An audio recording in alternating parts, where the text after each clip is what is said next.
Quality League ang atid ng ating tawag ng tangalan School Showdown Grand Champion, Carmel Collado!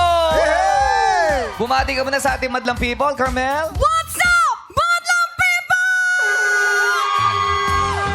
Grabe. Mataas eh. Highest level. What's up? Yeah, isa sa mga magagandang boses ngayon na singer si Carmel. Yeah! Grabe naman po, thank At you po. napakaganda nung song mo na Stay. Pero ikaw ba, Carmel, ang tanong namin, kung may isang memory na gusto mong magstay habang buhay, ano yan? Ako po, siguro masasabi, sa ngayon po yung naiisip ko po, nasa isip ko po, yung sa loob po ng bahay ni Kuya. Gusto mo Kasi inaamin ko po na talagang nakakamiss din po pala talaga sa loob ng bahay ni Kuya. Kaya yun po yung masasabi ko po. Sana magstay pa po ako ng matagal doon. Kasi nakakamiss po talaga. Gusto mo ba talagang magstay, Ay, Carmel? is Kuya tuloy. Bababalikin ka tuloy. Baka ibalik kita ron sa loob ng bahay.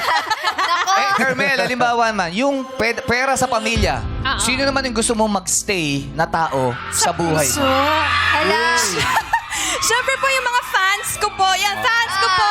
Ayan. Carton. Ay, ang cute Carton Network. Yeah. Oh, Team Carmel. Pero pang gusto magstay. Sino? Lassie, stay. Roll over, roll over. Yan talaga magsistay forever. Stay talaga yan forever. Stay yan. Pero syempre ako, Carmel, gusto ko yung kakulitan mo na na-discover talaga natin yung highest level sa bahay ni Kuya. Sana pagstayin mo na yun forever. Kaya ka naman talaga Thank you po. minamahal ng mga madlang people.